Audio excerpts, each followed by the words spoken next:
जो बच्चे स्ट्रक्चर्स को अपना गुलाम बना लेते हैं वो अपनी इंग्लिश स्पीकिंग में फ्लुएंसी पे काम करते हैं, और जो बच्चे स्ट्रक्चर्स को नहीं समझ पाते हैं उनका स्ट्रगल सेंटेंस मेकिंग ही बना रहता है। आप खुद से सोच कर देखिए, अगर आप जब हिंदी से इंग्लिश ट्रांसलेट करके बोलते हो तो कहीं हेल्पिंग वर्ब गलत हो जाता है, कहीं वर्ब का फॉर्म गलत हो जाता है, या गलती हो जाती है सीक्वेंस में कि शब्द आगे पीछे हो जाता है, और इसी गलती के स्ट्रगल में आपका कॉन्फिडेंस डाउन होने लग जाता है। तो सबसे पहली जरूरत है कि ट्रांसलेशन करने से पहले स्ट्रक्चर्स को इतना मजबूत बनाओ कि सेंटेंस मेकिंग उस पर बड़ी आसान और स्मूथ हो जाए। इसका तरीका है, कौन सी प्रॉब्लम है जिससे आज हम बाहर निकलने वाले हैं। आप पैसिव वॉइस पे सेंटेंस मेकिंग शुरू करते हो, आपने एक टेंस पे शुरू किया, प्रेजेंट इंडेफिनिट पे पहला सेंटेंस बनाना सीखा किसी तरह से, जैसे ही हम आगे बढ़े उसका एक स्ट्रक्चर 6 में कन्वर्ट हो जाता है। अगर हम 8 टेंस के पैसिव वॉइस को सीखते हैं, 6 स्ट्रक्चर बनेंगे तो टोटल स्ट्रक्चर 48 हो जाते हैं। पर मैं नहीं चाहता हूं कि आपको स्ट्रक्चर में इतनी बड़ी टेंशन लेनी पड़े, बार बार रटना पड़े, और आप जानते हो बार बार रटी हुई चीजें भूल भी जाते हैं और फिर रटना पड़ता है।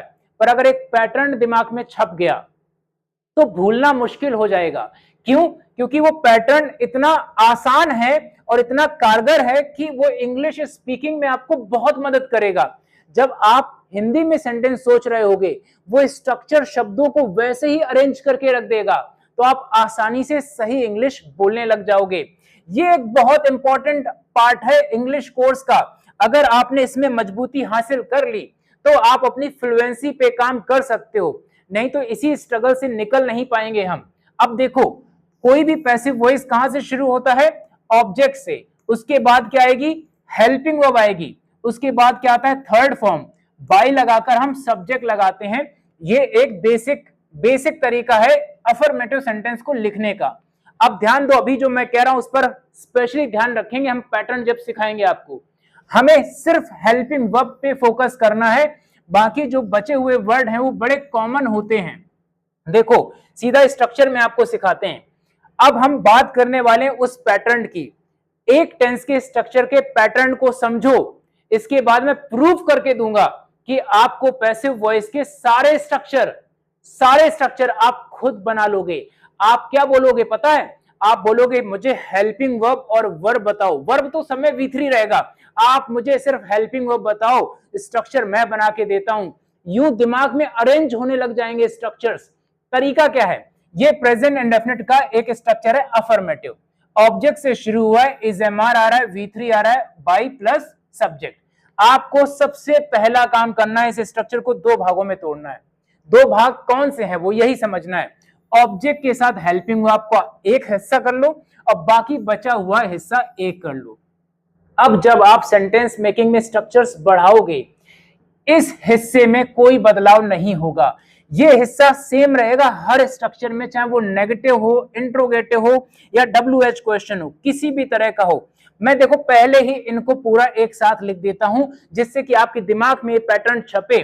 जो डिफरेंस आएगा वो सिर्फ यहां पर आएगा, और इतना आसान डिफरेंस। देखो, पहला स्ट्रक्चर तो आपको पहले से ही आता है। अब नेगेटिव बनाना है, नॉट लगाना है, तो ये रहा हेल्पिंग वर्ब। हेल्पिंग वर्ब के साथ प्लस करके नॉट लिख दो, आपका दूसरा स्ट्रक्चर बन जाएगा। करना क्या है? आपने ऑब्जेक्ट लिखा, इज एम आर लिख दिया, और इसके बाद आपने लगा दिया नॉट। ये हो गया दूसरा स्ट्रक्चर। तो सीखा क्या कि हेल्पिंग वर्ब के बाद नॉट लगा देंगे तो हमारा ये दूसरा स्ट्रक्चर बन जाएगा। तीसरी बात, अब आपको क्वेश्चन बनाना है, तो क्वेश्चन बनाने की पहली रिक्वायरमेंट होती है कि हेल्पिंग वर्ब को पहले उठा लो। हेल्पिंग वर्ब को आपको पहले लेना है। क्यों? क्योंकि क्वेश्चन बनाने के लिए हेल्पिंग वर्ब ही काम करता है। जब हेल्पिंग वर्ब पहले आ जाएगा तो अब क्या आएगा बताओ? ऑब्जेक्ट आएगा। क्या आएगा? और बाकी सेम रहेगा, इसमें तो आपको कोई टेंशन नहीं लेनी है। अक्सर बच्चे यही गलती करते हैं, वो V3 आगे पीछे कर देंगे, ऑब्जेक्ट उधर ले जाएंगे या सब्जेक्ट को आगे पीछे कर देंगे। इसी गलती से बचना है, ध्यान से समझो इस बात को। अब मुझे इसका नेगेटिव बनाना है। इसका नेगेटिव बनाने, क्योंकि हेल्पिंग वर्ब हम आगे ले आए हैं तो नॉट कहां आएगा? ऑब्जेक्ट के बाद। आप सीधी बात समझो, अगर मैं क्वेश्चन बना रहा हूं तो ऑब्जेक्ट के बाद नॉट लगेगा। देखो सेम सेंटेंस में लिखने वाला हूं, इज एम आर, पूरा सेंटेंस वही है, ऑब्जेक्ट लिखा, क्या लगा दिया मैंने, नेगेटिव बनाने के लिए नॉट ही तो लगाना होता है मुझे। अब देखो क्या करना है, WH लगाएंगे, क्या लगाएंगे, WH लगाएंगे। WH को चाहिए हेल्पिंग वर्ब, तो हेल्पिंग वर्ब लगा दिया, इज एम और आर। इसके बाद बचा क्या, ऑब्जेक्ट। ये लो आपका पांचवा स्ट्रक्चर भी बन गया। अब इसी में यहां जाके नॉट लगा दो, आपका छठा स्ट्रक्चर बन जाएगा, WH is am are, object के बाद में नॉट। ये लो, ये एक पैटर्न, सिर्फ एक पैटर्न किया क्या था हमने, सिर्फ हेल्पिंग वर्ब को आगे उठा लिया। मैं आपको पूरा अच्छे से लिखा हुआ दिखाता हूं। हमने किया क्या था, पहली बार हमने अफर्मेटिव तो हमें आता है, दूसरे में मैंने नॉट लगा दिया हेल्पिंग वर्ब के बाद। अब बस हेल्पिंग वर्ब को आगे उठा लिया, इसके बाद ऑब्जेक्ट इधर आ गया, बस एक बार हेल्पिंग वर्ब आगे आ गया। अब हेल्पिंग वर्ब आगे रहेगा क्योंकि क्वेश्चन है। अब नॉट कहां पर आएगा, ऑब्जेक्ट के बाद आएगा, फिर WH आ जाएगा, इसके बाद क्या आएगा, हेल्पिंग वर्ब ऑब्जेक्ट, क्योंकि हेल्पिंग वर्ब आगे आ चुका है वो आगे ही रहेगा। अब ऑब्जेक्ट इधर शिफ्ट हो गया है। ये एक बेसिक पैटर्न है, इसी पैटर्न पर पूरे पैसिव वॉइस बनते हैं। अब देखो अगले सेंटेंस को देखो, ये एक पैटर्न माइंड में छप गया। अब मैं प्रूफ करके देता हूं कि इसी पैटर्न पर पूरे पैसिव वॉइस बनेंगे। इसका सबसे बड़ा फायदा क्या होगा, आपके दिमाग में एक सेटिंग हो जाएगी, क्या कि ओह हेल्पिंग वर्ब पहले आता है, WH के बाद हेल्पिंग वर्ब आता है, ओके ऑब्जेक्ट के बाद नॉट आएगा, सब में यही करना है क्या। तो अगला एक करके दिखाओ, चलो। प्रेजेंट कंटिन्यूअस टेंस का पैसिव वॉइस है, इसको दो भागों में तोड़ेंगे। अब बच्चे गलती कहां करते हैं ये भी ध्यान दो, इज, एम आर और बीइंग, ये दो हेल्पिंग वर्ब हैं, लेकिन आपके लिए एक ही हेल्पिंग वर्ब मेन होती है। आपको उसी तरह से जैसे अभी पीछे किया था, ऑब्जेक्ट इज, एम आर एक साइड और बाकी दूसरी साइड कर लो, क्योंकि इसमें कोई बदलाव नहीं रहेगा। 6 के 6 स्ट्रक्चर बनेंगे, ये हर स्ट्रक्चर में सेम ही रहेगा। चलो इसको एक साथ लिख ही देते हैं जिससे आपको लगे, ये देखो कोई बदलाव होगा, फिर से वही बदलाव जो अभी किया था। आपके दिमाग में छपना चाहिए, ये मामला सिर्फ देखने का नहीं कि आप देख रहे हो, आप देखो, मैं प्रूफ करके दूंगा। अब क्या है, नेगेटिव बनाना है, इज, एम, आर, क्या बताया था, अब आप बताओ क्या करना है आगे, बताओ, नॉट लगाना था। अब क्वेश्चन बनाना है मुझे, तो क्वेश्चन बनाने के लिए मुझे क्या चाहिए, हेल्पिंग वर्ब चाहिए, तो मैं क्या लिखूंगा, इज, एम, आर, इसके बाद क्या बचा, ऑब्जेक्ट, इसका नेगेटिव बना दो। तो नेगेटिव बनाने के लिए नॉट लगाना है। नॉट कहां लगाना है बताओ जरा, नॉट कहां लगता है, क्वेश्चन में नॉट कहां लगता है, ऑब्जेक्ट के बाद लगता है। ठीक, अब इसका बताओ, अब इसमें क्या WH वर्ड लगेगा, WH वर्ड को क्या चाहिए, हेल्पिंग वर्ब चाहिए, तो इज, एम, आर लगा दिया, इसके बाद क्या चाहिए, ऑब्जेक्ट, इसका भी नेगेटिव बनाओ। तो नॉट, सिर्फ ध्यान रखो नॉट कहां लगेगा, बाकी सेम है।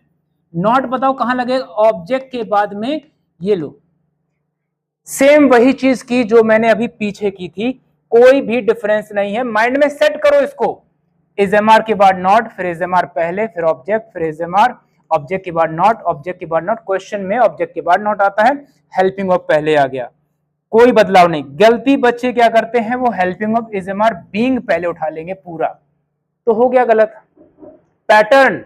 आप ये भी देखो कि हर एक चैप्टर को मैं दिखाऊंगा कि एक ही पैटर्न पर है। मैंने ये चैप्टर इसीलिए डिजाइन किया है कि बच्चे को ये हेल्प हो जाए, एक बार वो सामने होते हुए देखें और आपको सिर्फ जज करना है कि अच्छा एक ही पैटर्न पे चल रहा है, टेंस बदल गया, has, have, been, V3 present perfect का पैसिव वॉइस है, दो भागों में तोड़ना है, पहला भाग ऑब्जेक्ट प्लस हैज, हैव, बाकी दूसरा है। देखो हमने पहले भाग में लिया और ऑब्जेक्ट प्लस हैज, हैव, बाकी दूसरा, क्योंकि इस भाग में कोई बदलाव नहीं है। अभी बस अंतर क्या हुआ है, यहां पर इज, एम, आर लिखा था, अब क्या लिख दिया है, हैज, हैव लिख दिया है, तो बड़ी परेशानी है नहीं। ये देखो पूरा सेम 6 के 6 स्ट्रक्चर में। अब होना क्या है, अब मैं आपको सीधा दिखाता हूं जिससे आपका टाइम ज्यादा वेस्ट ना हो। क्या किया मैंने, इज, एम, आर की जगह था हैज, हैव, अब क्या लगा दिया, नॉट। क्वेश्चन बनाने के लिए क्या होता है, हैज, हैव पहले आ जाता है, लगा दिया, फिर क्या आएगा, ऑब्जेक्ट। अब इसका नेगेटिव बनाना है तो क्या करना था, ऑब्जेक्ट के बाद नॉट लगाना है। आप ध्यान दो, मैं चाहता हूं आपको पैटर्न ऐसा छपे दिमाग में और आपको यकीन हो जाए कि मुझे रटना नहीं है, समझना है और एक बार प्रैक्टिस करके देखना है सच में ऐसा है क्या। WH लगाया, WH को चाहिए हेल्पिंग वर्ब, हेल्पिंग वर्ब के बाद क्या आएगा, ऑब्जेक्ट, इसका नेगेटिव बनाना है। इसका नेगेटिव बनाने के लिए क्या किया, पूरा लिखा और सिर्फ ऑब्जेक्ट के बाद नॉट लिख दिया। समझ में आया? अभी देखो, हर टेंस को एक बार देख लो, यकीन हो जाएगा कि अच्छा सब में एक ही पैटर्न आ रहा है। इसके बाद आपको रटना नहीं पड़ेगा। इसको देखो, इसमें क्या है, was were V3 by subject, सिर्फ क्या चेंज हो गया, हेल्पिंग वर्ब। मैंने कहा ना हेल्पिंग वर्ब पे नजर रखो, दो भागों में तोड़ दो। पहला मैंने ले लिया object was were V3 by subject, ये चेंज नहीं होगा, पूरा लिख दिया मैंने, देखो पूरा एक साथ लिख दिया। अब आगे क्या होगा, नॉट लगेगा, अभी इसके बाद लग जाएगा वाज वर प्लस नॉट। अब आगे क्या हो जाएगा, मैंने किया क्वेश्चन बनाया तो क्या किया, वाज वर पहले ले लिया, वाज वर के बाद क्या आया, ऑब्जेक्ट आया। अब देखो फिर से वही लिखा मैंने और ऑब्जेक्ट के बाद क्या लगाया, नॉट लगा दिया। अब WH वर्ड लगाकर वाज वर के बाद ऑब्जेक्ट, और फिर से वही लिखा मैंने और ऑब्जेक्ट के बाद नॉट लगा दिया। हो गए 6 स्ट्रक्चर। यहां कोई बदलाव नहीं है, इसमें सेम रहेगा पूरा, टेंस बदलता रहेगा पर पैटर्न नहीं बदलेगा। आप इस मुसीबत से अब बाहर निकल चुके हो। पास्ट कंटिन्यूअस टेंस आ गया, दो भागों में तोड़ लो, पहला भाग ऑब्जेक्ट प्लस वाज वर, बाकी दूसरा भाग कर दिया। इस भाग में कोई बदलाव नहीं, सब में यही रहेगा, कोई भी बदलाव नहीं, बस वही पैटर्न फिर से चलेगा। वाज वर के बाद नॉट लग जाएगा, वाज वर के बाद नॉट लगेगा, फिर क्वेश्चन बनाएंगे तो वाज वर पहले आएगा, फिर ऑब्जेक्ट रहेगा, फिर से वाज वर के बाद ऑब्जेक्ट, और नेगेटिव बनाएंगे तो ऑब्जेक्ट के बाद नॉट रहेगा, फिर WH वर्ड आएगा, वाज वर लगेगा, ऑब्जेक्ट लगेगा, फिर से WH लगेगा, वाज वर के बाद ऑब्जेक्ट, और उसके बाद में नॉट लग जाएगा। आप इस बात को दिमाग में फिट कर लो, एक बड़ी परेशानी से आप निकल जाओगे, एक रटने की परेशानी से। पता है अगर आपने इस पे पकड़ बना ली तो आप फ्लुएंसी पे काम कर पाओगे। और मैं यही चाहता हूं कि आप इस स्ट्रगल से बाहर निकलो, जबकि ये बड़ा आसान होता है, इतना आसान होने के बावजूद भी स्ट्रगल हो रहा होता है। टेंस बदल गया, अब हेल्पिंग अब आ गई हैड बीन, लेकिन आपको पता है हमें एक हिस्सा ये बनाना है, बाकी दूसरा हिस्सा उधर कर देना है, पहला हिस्सा और दूसरा हिस्सा। और आपको यकीन है कि अब ये हिस्सा नहीं चेंज होने वाला है। लिख दो पूरा, हमने लिख दिया। अब क्या करना है दूसरा बनाने के लिए, नॉट लगा दो हेड के बाद। देखो हेड के बाद नॉट लगा दिया, क्वेश्चन बनाना था तो हेड पहले ले आए, जब हेड पहले आएगा तो उसके बाद क्या आएगा, ऑब्जेक्ट, फिर हेड ऑब्जेक्ट लिखा मैंने, फिर नॉट लगा दिया। अब क्या है, WH लगा दो, WH को हेल्पिंग वर्ब चाहिए लगा दो। गलतियां यही तो होती है ना, आप हेड नहीं लिख रहे हो, आपका बीन आगे आ गया, आपका V3 उधर हो गया, या आपने बाई पहले लगा दिया। एक ही पैटर्न है। अगर 6 सेंटेंस पे आपने प्रैक्टिस कर ली और यकीन मान लिया कि बस मैं हेल्पिंग वर्ब और वर्ब बदलता रहूंगा और मेरे सारे सेंटेंस बनते रहेंगे, तो बिना मिस्टेक के बनेंगे। यही सीखना है, ये सबसे आसान तरीका है स्ट्रक्चर को सीखना और उसके बाद प्रैक्टिस करना। बस अब क्या करना था, नॉट लगाना था, नॉट लगाना था। देखो हो गया। अब फ्यूचर का देखो, अब इसमें विल बी हेल्पिंग वर्ब है, विल बी हेल्पिंग वर्ब है, पर ऐसे स्लैश नहीं लगा है, मतलब ये एक साथ जिस टेंस में रहेगी, जहां रहेगी जिस सेंटेंस में, एक साथ, मतलब दोनों यूज होंगी। अब करना क्या है, दो हिस्से बना लो, पहला हिस्सा ऑब्जेक्ट प्लस विल और दूसरा हिस्सा B3 बाई प्लस सब्जेक्ट। आपको यह हिस्सा बी इधर नहीं लाना है, यही तो मिस्टेक है जो बच्चे करते हैं। हेल्पिंग वर्ब को आगे लेकर आओ तो पूरा उठा लेते हैं। एक ही हेल्पिंग वर्ब मेन होता है, विल बी हो तो एक मेन है, विल हैव हो तो एक मेन है, विल हैव बीन हो तब भी एक ही मेन है। अगर उसमें आप समझ गए तो फिर क्या बचा, देखना कितना आसान है। देखो आपने पहले तो वो सारा पूरा कंप्लीट कर लिया, ठीक। अब बस वही फिर से क्या आएगा, विल के बाद नॉट लग जाएगा, फिर क्या आएगा, विल पहले लग जाएगा, एक जैसा ऑब्जेक्ट विल नॉट। अब विल पहले आ गया, फिर विल के बाद ऑब्जेक्ट आएगा, फिर से पूरा लिखा, नॉट लगा दिया, WH लगा के विल ऑब्जेक्ट लगा दिया, फिर से WH लगाने के बाद विल ऑब्जेक्ट और उसके बाद नॉट लगा दिया।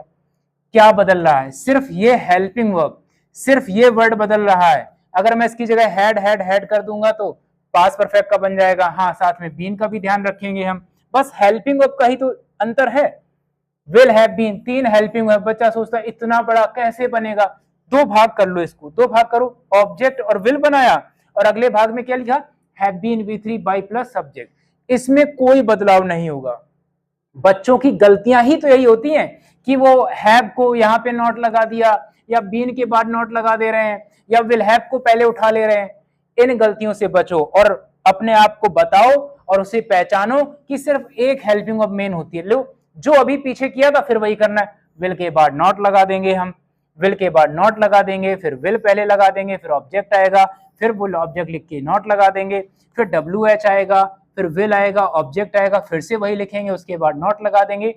सिंगल पैटर्न, सिर्फ एक ही पैटर्न है। यकीन मानो अगर आपने एक बार लिखकर देख लिया, एक बार पेन चला लिया और लिखकर देख लिया, तो सच में आप समझ जाओगे कि पैटर्न एक ही होता है। और इसके बाद पता है ट्रांसलेशन आसान क्यों होगा, क्योंकि आपको ये नहीं सोचना कि कहां पर कौन सा शब्द लगाना है।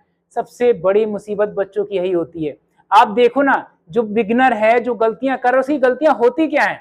या तो वो सही टेंस नहीं पकड़ पाता है, या उसकी हेल्पिंग ऑफ गलत हो जाती है, या उसका सेंटेंस को जो अरेंज करता है शब्द आके पीछे हो जाता है। और होने की वजह क्योंकि वो एकदम से विश्वास के साथ तैयार नहीं है कि कौन सा शब्द कहां पर आता ही आता है।